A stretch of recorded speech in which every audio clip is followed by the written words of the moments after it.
Why is healthcare so expensive in the U.S.? How is my credit score calculated? Does immigration enforcement actually reduce crime? We all have the big, complicated questions we're curious about, and that's why we made Control F. Control F is a podcast from KUOW that explains how the world works using data.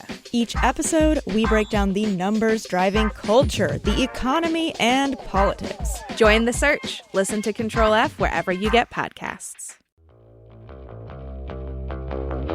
Hi, and welcome to Meet Me Here, your weekly guide to arts and culture worth leaving your house for.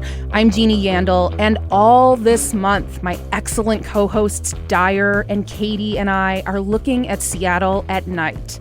Now, if you lived here for a while, you know that June is the month where we get the most daylight. So it can be surprisingly easy to just stay out later this time of year. But there's a little bit of a wrinkle. Seattle is not really known for being a great late-night town. Most restaurants close by 10 or 11, and you really kind of have to be in the know here to find some great late-night events. Later this month, Katie Campbell is going to hide under the covers with a flashlight and a stack of comics. That's always an option available to us. And Dyer Oxley is going to explore some local night markets, including some new ones that have just recently opened. But on this episode, I get to talk with two Seattle late night experts. DJ Emily Griffin, aka Griffin Girl with 2 R's, spins regularly at late night dance parties around the city, and Leigh Bezezekoff is the marketing and ticketing manager at Conor Byrne, a cooperatively owned music space and bar. She's also a co-founder of the Washington Nightlife and Music Association. Now, they both have significant roles making nightlife happen here in Seattle, but I consider Emily and Leigh experts because they've got years of experience just going out at night here in Seattle. So, first of all, do you two consider yourselves night owls? Emily, how about you? I think I'm a proper midlife night owl at this point. Expand, please. What does that mean? I have to pop in and out of night owl territory given my daytime responsibilities. And whereas in my 20s, a majority of the nights I was out after midnight and able to do, hold both of those worlds. And now, with midlife, my circadian rhythm is very important to my overall brain health, well-being, all of that good stuff. So I have to kind of weave in night owl experiences and my night owl tendencies in a more balanced and sustainable way. Leigh, are you a night owl? Yes. My mom will tell you that when she would try to put me to bed as a child, I would just stay up telling myself stories, singing songs, and just occupying myself until it was time for me to actually go to sleep. Oh. So I've never quite fit in during the daytime, even though I've tried to push myself there. When was the first moment that you can remember being out late at night where you thought, oh my God, I love this so much? Leigh, do you remember that? It kind of starts with MTV and Pearl Jam and seeing the Even Flow video and seeing that this was happening here in Seattle. I mean, I grew up in Des Moines, which is not that far away, but the coolness factor of Des Moines at that time was not great. And so when I got to college, that's all I wanted to do. And I made friends with people who knew more about music, and they would just take me to shows. And I just said yes to everything because I loved the experience. I loved being around people. It was like the energy in the room, the music, everything. Because I grew up watching MTV religiously. So just seeing that there in live right in front of you was absolutely incredible. It just woke me up. Emily, you're nodding. What was it like for you? It's like this whole world opened up to me. I was a young teenager living in the South Bay of Los Angeles, and there was an all-ages nightclub on the Redondo Beach Pier called Fashions. And I remember, it's at that age where I already was staying up late and enjoying the quiet of the nighttime and feeling like I could expand into, exploring different creative outlets, music, headphones on, my own world. And then being able to go to this nightclub with my friends, it opened up this whole world to me of being able to get lost in music, dance, feeling fully self-expressed, feeling a lot of that teenage self-consciousness start to fall away and just get to be in the moment and feeling like a whole person out in the world, which was revolutionary as a teenager. And then, of course, my friends and I started to seek out more underground experiences and drive all over LA and call the telephone hotlines and what was going on, and go to Melrose and find the flyers of what was going on. And that whole idea of seeking it out became just the norm. What was a telephone hotline?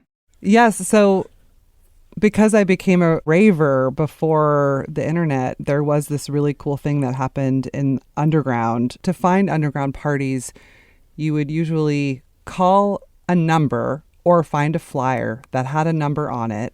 And then what you would do is they would give you a map point. They would give you an address that wasn't the party, because this was all underground. So you would go to this location, which maybe was like a shop or a coffee shop, and you would get your ticket and they would give you the address there. But it basically was a filter point so cops wouldn't find it, because you were ending up miles away at some dingy warehouse for the rest of the night. But it was a way for them to protect that venue. So yeah, before there were group chats and before there were, Instagram stories, how did you find out about parties? It was page bills, flyers, and these numbers that you would call where maybe someone had a great voice and they would just collect some of like, oh, here's what's on this weekend type of deal. But yeah, we were determined, and we would find these places no matter what.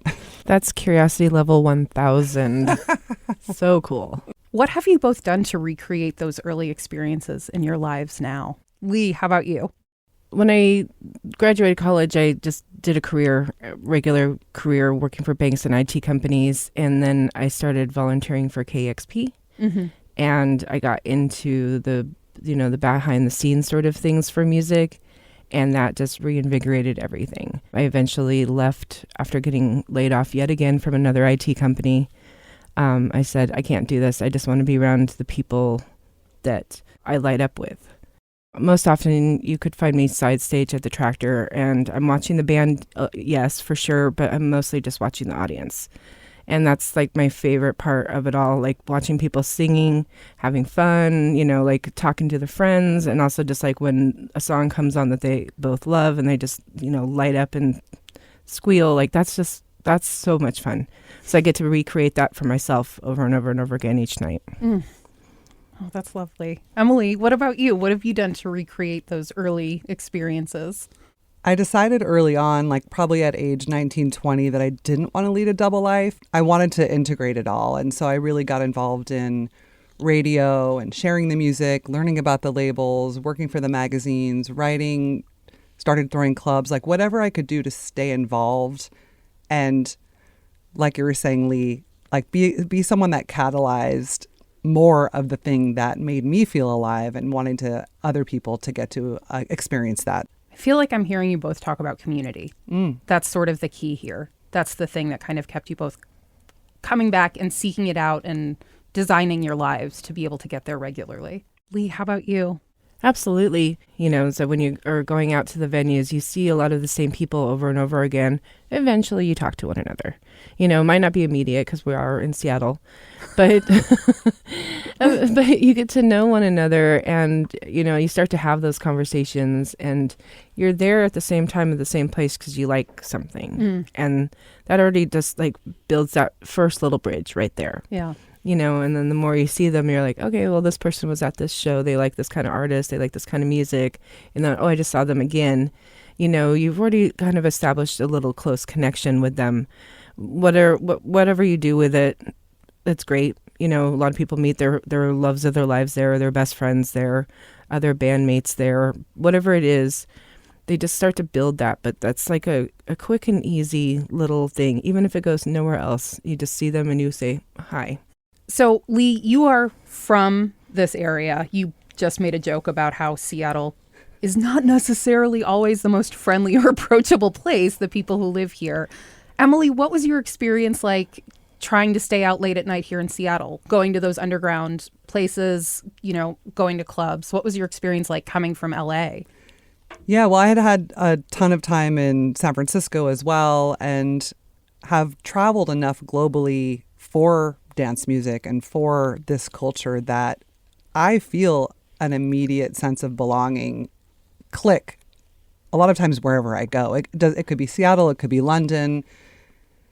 That's what I love about this culture. And you spoke about that immediacy and that sense of belonging and embodied presence that is such a salve for this very distributed digital way that we're connecting most times now. So when I got a chance to come to Seattle and experience nightlife here, it felt like a continuation of the culture that I had been cultivating in San Francisco and LA and different aspects of the community and the industry. And I feel like Seattle is unique and special. Everything always had felt more fresh here to me because it's less of an industry town. And I really liked that. I liked that it felt like there was a chance to bring some fresh ideas, try new things, and people were up for it. Okay, we're going to talk more about your perspectives, observations on what Seattle nightlife is like in general. But first, I just have to ask, as somebody who has trained myself to get up early and go to bed early, why can't we find this in the daytime? What's so special about nighttime that you find these communities there? Like, why can't I do that at 2 p.m? I hear that I sound whiny. I recognize it. This is a real question for me. Like, why is it at night, Emily?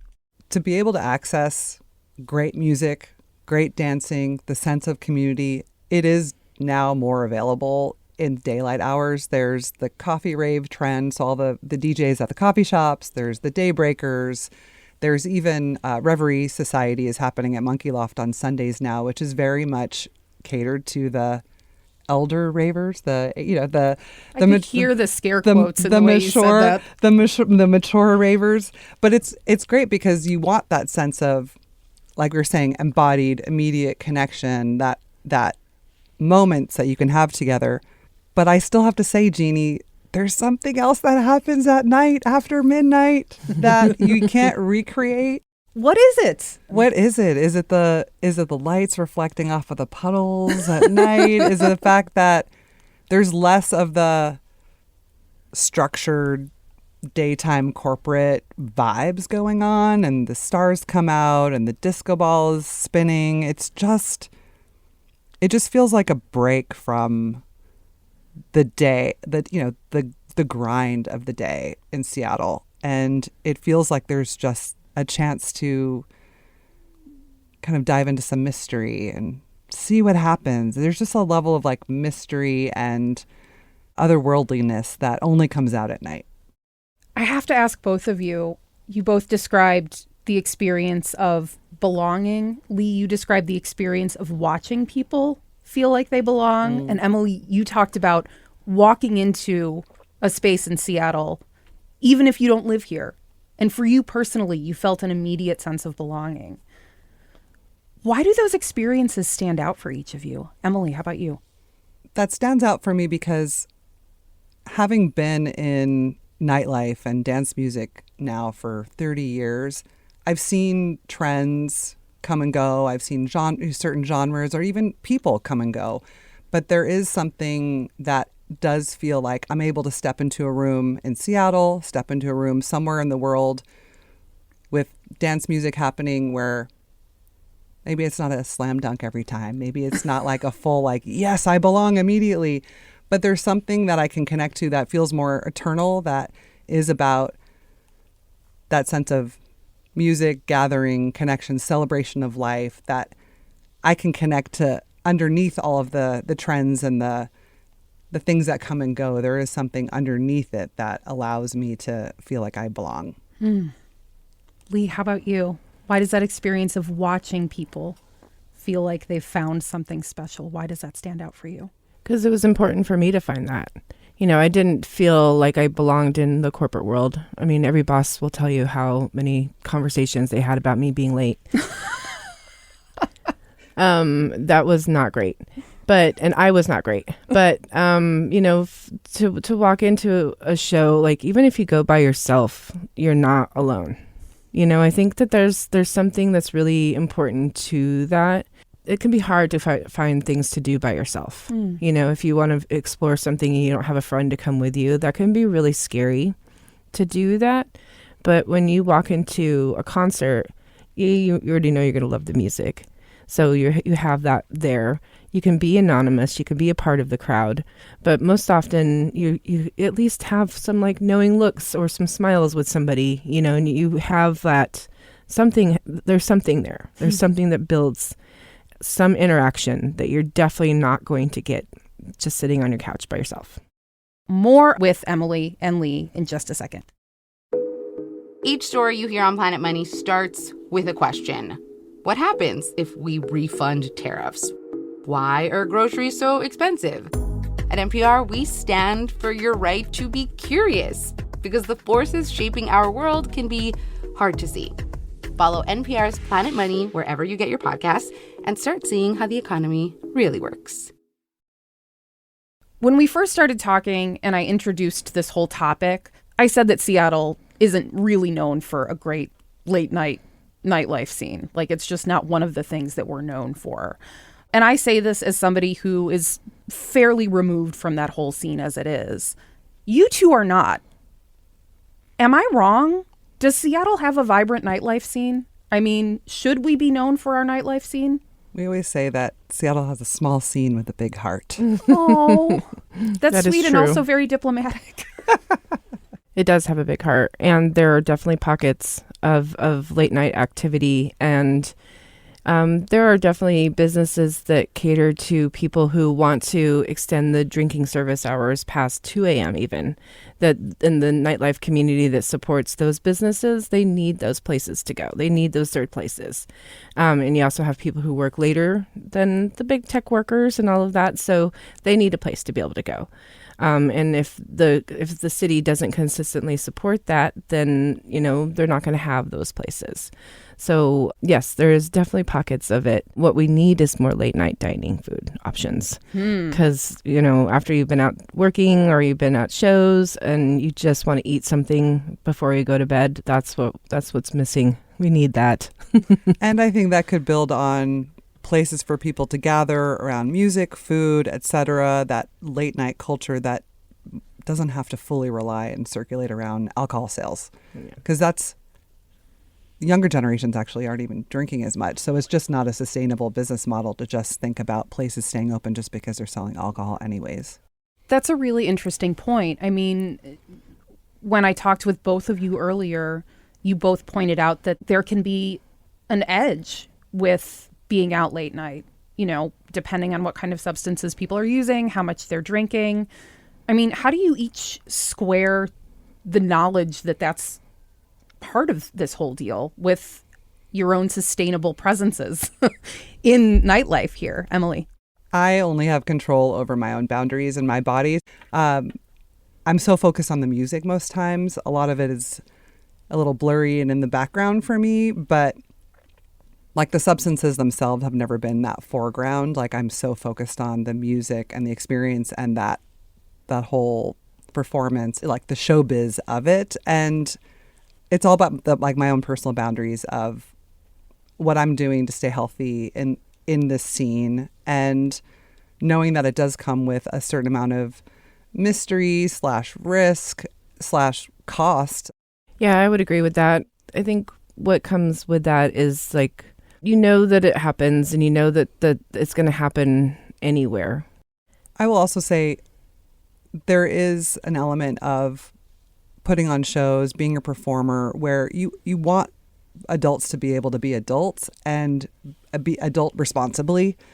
And that's the kind of boundaries that I hold, and the spaces that I feel the safest in and really the most belonging is that I can be there and have the boundaries I have around substances and all of that. But essentially, the whole point is that people feel fully self-expressed and can be themselves. And so everyone's got their own, what that means to them. But I want to be in spaces where I feel safe. And so that means the adults in that space, I want to know that everyone is imbibing responsibly. So now I'm going to ask you both to, I guess, put your expert hats back on. Where do you think someone should go to tap into a little bit of that sparkly, softer nighttime community magic you're both talking about. Like, if you were to say, here's one place you should check out, here's one thing you should try, what would that be? Well, I think exploring our different neighborhoods are a great way to get going. You get into your routine where you live and nearby, and you should absolutely explore that too, because like one of my favorite things to do is play tourist in Ballard, which I know so well, but just definitely go into a place you've never been before. Go out once a month, just try to find new things. There are lots of great resources out there. Do 206 has this thing called Do Stuff, where it's like a monthly subscription and you get access to 2 or 3 shows, guest list spots. So you pay like $5 a month and you get 2 tickets to go to a show and just go out and explore. Buy some merch, buy the records. And if they don't have those things because they haven't been able to invest in themselves yet, see if they have a Venmo and just give directly to that artist, because every single one needs it. These are good tips. Emily, what about you? I love the idea of really getting to explore Seattle's neighborhoods. Like walking down Old Ballard Avenue is just a great way to feel connected to people, and just that sense of, okay, not everybody is in their house, on their couch, or in their bed right now. This is awesome. And feeling that energy. I feel like there's pockets of Pioneer Square that have that. Like maybe someone could build off of a First Thursdays experience in Pioneer Square and just kind of like build from there a little bit. Like, yeah, pop into a couple places, hear about some stuff, make a friend, invite a friend. Like it's all about this, like creating this flywheel of belonging, right? Of like discovery and belonging. I fully expected both of you to name a specific place when I asked that question. And I love the idea of being an adventurer. Consider yourself an adventurer, a wanderer, work on your curiosity, see what sparks you, and then follow that spark.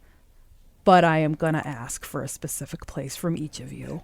Emily, do you have a specific place you could suggest somebody go to tap into this magic you were talking about? I will give a big shout out to Monkey Loft, because it has been an epicenter for my Seattle dance music community and my resurgence as a DJ in the last 10 years. And what I love about Monkey Loft is there are some really great accessible time frames, especially in this time of year. You can go on like a Wednesday or Thursday evening, enjoy a drink on the rooftop, make some new friends. They also have the Sunday afternoon vibe for the elder ravers, the mature ravers. But yeah, lots of late night options as well. But just to be able to dip your toe in and see how safe you feel there, feel how kind everybody is and how welcoming it is with great music, I'll say go to Monkey Loft. Okay. Leigh, how about you? Well, I'm exceptionally biased. It's going to be in Ballard for sure. And I'm very, very biased that it's also going to be Conor Byrne. They have a lot of free programming there. So, it's pretty low key as far as like you would just want to dip your toe in. You can also learn how to Lindy hop and two-step and now Irish dance lessons for free. But they have free programming Sunday, Monday, Tuesday, and then shows Wednesday through Saturday. And they also do matinee shows on the weekends. So if you are the early bird that still wants to participate in nightlife, you can go to an early show. But it's a first stage for a lot of people. The Head and Heart famously met there at their open mic. So many artists, Fleet Foxes played there, Damien Gerardo, all of these people got their start there. So if you want to see what's next, and then you could be the expert when, all your friends who are out right now, but have you heard this person? You saw him at Conor Byrne first. I would also add to it, giving yourself something to look forward to is massive. Especially when you're dealing with any sort of anxiety or depression or just the darkness that we've just come through. Having something to look forward to is such a mood booster. And whether or not you actually do it is a different story, because, you buy the tickets when you're like up in the air, but then it gets to the day of and you're like, wah. But you bought the tickets and you supported the artist. So that's fantastic. And then the other part of it is you're a part of something that's bigger than yourself. That's what being out is. And embracing nightlife and what it has to offer. It feels amazing. Leigh Bezezekoff is the marketing and ticketing manager at Conor Byrne in Ballard, and she's a co-founder of the Washington Nightlife and Music Association. You can check Conor Byrne out at Conor Byrne on Instagram, and you can find out more about the Washington Nightlife and Music Association at wanma.info. Emily Griffin is a DJ in and around Seattle. You can find her and listen to some of her work on SoundCloud at Griffin Girl with 2 R's. We will have links to all of that and all of their recommendations in our show notes. Emily, Leigh, thank you both so much for talking with me. This was delightful. Thanks, Thank Jeannie. you for having us. Thanks, crew. Thanks for listening to Meet Me Here. Meet Me Here is produced by KUOW, a proud member of the NPR network. It's hosted by Katie Campbell, Dyer Oxley, and me, Jeannie Yandel, and it's produced by Kyle Norris, Brandy Fullwood, and Matt Martin. Phyllis Fletcher is our editor. You can find out more and support the show at kuow.org/meet. And if you're enjoying Meet Me Here, let us know. Rate and review the show wherever you listen. It really helps. If you have an arts and culture event you want to tell us about, email us at arts@kuow.org. That's arts@kuow.org. I'm Jeannie Yandel. See you soon.